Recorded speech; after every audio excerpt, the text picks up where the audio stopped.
are pleased you are visiting us through this short video clip. You will see average, everyday people involved in their church service. Those people you will see are not actual or professional actors and actresses, but they are the people of the church. The video clip gives you a sample of the church service, almost as if you were there at the time of the filming. So sit back and enjoy this short video clip. Might impair our freedom to worship. So let's worship Jesus while we can.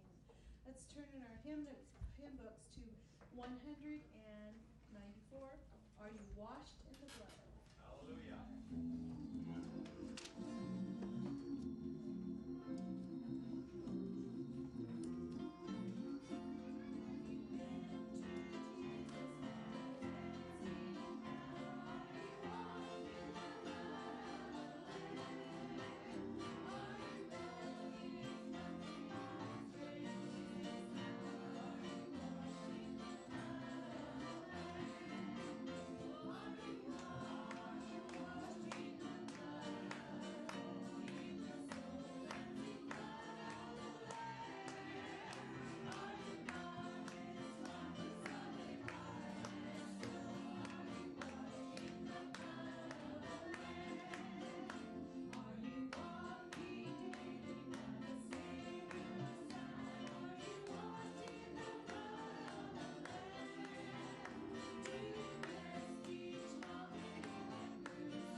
Chapter 7, we come in on a portion of the Sermon on the Mount. Matthew chapter 7. And of course, the Sermon on the Mount is the sermon that Jesus Christ preached. We can't have any argument with this sermon, can we?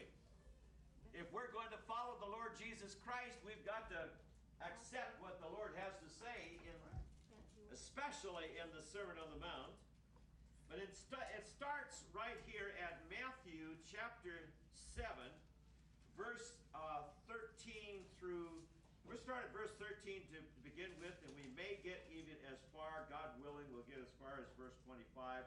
We're not going to cover every single verse and every word and whatnot, but we'll possibly cover that length, but it's in Matthew chapter 13. It begins, the Lord himself says, "Enter ye in at the strait gate. For wide is the gate, and broad is the way that leadeth to destruction, and many there be which go in thereat." There is a path. If I were to give a title to our message, I would say the equipage for a life's journey. The equipage for a life's journey. Now, there is a path that we all must follow, and you cannot say, "I've been walking with God for all these years, therefore I do not need to be considering the path that is to be followed." Amen. You can't say that. The only time you can say that is when you've crossed through the pearly gates and you've gone into heaven. And there you are in heaven. The path has ended there. Did you realize that? The path ends in heaven. Elijah said he saw a vision wherein he saw the river of God flowing. And wherever the river went, there was life. And of course, we know it is the Spirit of God. And the headwaters are at the throne of God. And they flow down to all who are willing to receive the Spirit of God. And so, in another way of looking at it, we can say it's a river. We can also say it is a path. We are following a path that may wander in different ways, may not always be just exactly a straight line in essence. The straightness now we're talking about is not necessarily the straightness like you draw a straight line on a piece of paper with a ruler, but we're talking about the fact that there is just simply one way. That's Jesus Christ's way, and it's straight in that sense. There's not a whole array of different ways to walk in this life and still make it to heaven. There's only one way to walk. And so therefore that's where the straightness comes in. It's an old English word, the straightness of it. It's not wide open. There's just one path that God has. And it is the Lord Jesus Christ that chooses your path. And you must walk in the path that God has chosen for you, and I must do the same for the path that I'm asked to walk, or He hands on to me. Now, he gave a path to Job to walk for a period of time, and he suffered a great deal in that path. My mother walked a path that I would not like to have walked, and yet she walked it. She was victorious. She walked it. And she got the victory because she was always turning her heart to the Lord Jesus Christ. And God in His grace carried her through. Once she came back to the Lord, she walked that path with the Lord. And so there are people that are called to walk a path even as they are saved, and yet many of you may not want to wish that you would walk the same path, because they are called to walk a path maybe of great suffering and sorrow in their lives. But I am thankful that the Lord has given us times of refreshing in our lives. And I'm thankful that our sister went on vacation and she went up and had a good time with her family. That's a season of refreshing that God allows to us. Periods of blessing in our lives. And I think back when I was...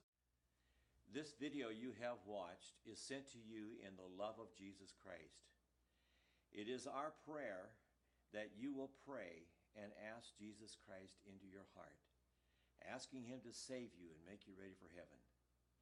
If you would like a copy of this DVD, write us or call us in the information included in this website, and we will be happy to send you a free copy. God bless you, and our prayers are with you.